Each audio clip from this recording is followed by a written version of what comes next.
सवेरा साहिबा जिससे शादी करना चाहती थी वो सुल्ताना साहिबा को नहीं पसंद था।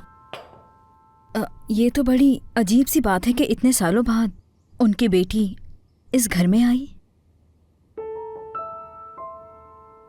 आखिर उनके जाने की वजह क्या थी? उनके बाबा अपनी मर्जी से शादी करवाना चाहते थे जिन्हें वो पसंद नहीं करती थी। क्या उन्होंने सिर्फ इस वजह से उनसे रिश्ता तोड़ दिया कि उन्होंने बात नहीं मानी? मुझे तो बस इतना ही मालूम है सबा। नहीं,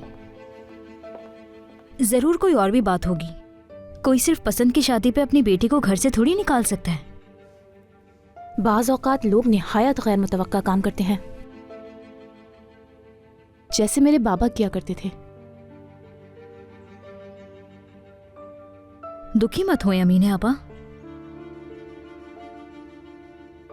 क्या मैं आपकी मदद करूं इसमें? हाँ बिल्कुल।